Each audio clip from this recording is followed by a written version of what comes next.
दोस्तों, आप सभी का नॉलेज फ्रॉम लाइव चैनल में स्वागत है। एमपी कांग्रेस के 103 उम्मीदवारों के नाम तय, कमलनाथ पर हुआ बड़ा फैसला।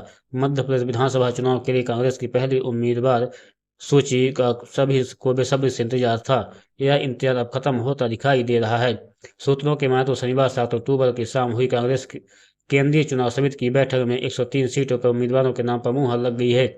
इसी के साथ यह बताया जा रहा है कि प्रदेश कांग्रेस अध्यक्ष और पूर्व मुख्यमंत्री कमलनाथ अपनी पारंपरिक सीट छिंदवाड़ा से चुनाव लड़ेंगे। तो यह भी जानकारी सामने आ रही है कि पितृपक्ष के चलते कांग्रेस अभी अपनी पहली लिस्ट जारी नहीं कर रही है। पितृपक्ष के बाद उम्मीदवार सूची को सार्वजनिक नहीं किया जाएगा। सूत्रों का यह भी कहना है कि कांग्रेस की पहली लिस्ट में ज्यादा मौजूदा विधायकों के नाम रहेंगे।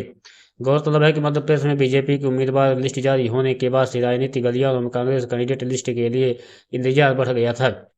इस बीच दिल्ली में कांग्रेस के केंद्रीय चुनाव समिति की बैठक हुई, जिसमें करीब 140 नामों पर मंथन किया गया। इसके बाद से ही कयास लगाए जा रहे थे कि कांग्रेस जल्द ही अपनी पहली लिस्ट जारी कर सकती है। हालांकि कमलनाथ प्रत्याशियों की लिस्ट पर बना सस्पेंस खत्म करते हुए साफ कर दिया था कि अभी कुछ समय कांग्रेस ये लिस्ट जारी नहीं करेगी।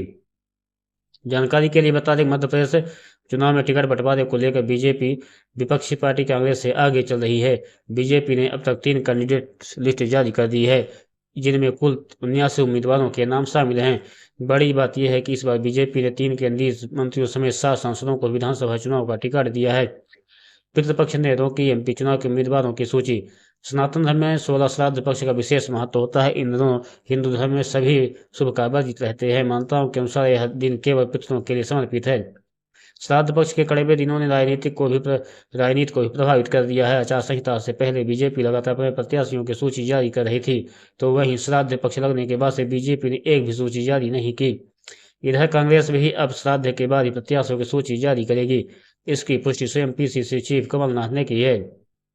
विधानसभा चुनावों को लेकर आचार संहिता लगने से ही पूर्व ही भारतीय जनता पार्टी द्वारा अपनी 2 सूची जारी कर चुकी है। इन दोनों ही सूची में 29 प्रत्याशियों के नामों की घोषणा की गई है। बीजेपी की तीसरी सूची के इंतजार है, तो इधर कांग्रेस ने अब तक एक भी प्रत्याशी के नाम का ऐलान नहीं किया है। हालांकि एक दिन पहले दिल्ली में कांग्रेस की स्क्रीनिंग कमेटी की बैठक आयोजित की गई। इस बैठक में विधानसभा प्रत्याशियों के नामों पर मंथन भी हुआ है। इस बैठक में कांग्रेस के राष्ट्रीय अध्यक्ष मल्लिकार्जुन खड़गे, सोनिया गांधी, राहुल गांधी, अंबिका सोनी, अधीर रंजन चौधरी, सलमान खुर्शीद, मसूद मिस्त्री, एन उत्तम कुमार रेड्डी, टी.एस. सिंहदेव, के.जे. जॉर्ज, प्रीतम सिंह, मोहम्मद जावेद, अमी याग्निक, पी.एल. पुनिया, ओम प्रकाश सिंह मरकाम, के.सी. वेणुगोपाल मौजूद रहेंगे। जबकि मध्य प्रदेश से इस बैठक में पीसीसी चीफ कमलनाथ, नेता प्रतिपक्ष डॉक्टर गोविंद सिंह और ओमकार सिंह मरकाम शामिल हुए थे।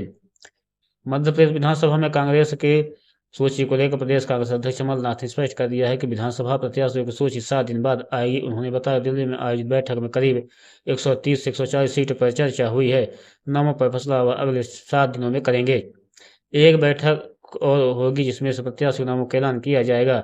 इधर सत्ताधारी दल भारतीय जनता पार्टी अब तक 79 प्रत्याशियों का नाम का ऐलान कर चुकी है। इन प्रत्याशियों के नामों के ऐलान में बीजेपी ने 2 सूची जारी की है। दोनों ही सूची में 29 प्रत्याशियों के नाम थे, जबकि एक सिंगल नाम बाद में घोषित किया गया। हालांकि श्राद्ध पक्ष लगने के बाद से बीजेपी की भी सूची नहीं आएगी। बताया जा रहा है श्राद्ध पक्ष के बाद ही बीजेपी भी अपनी तीसरी सूची जारी करेगी।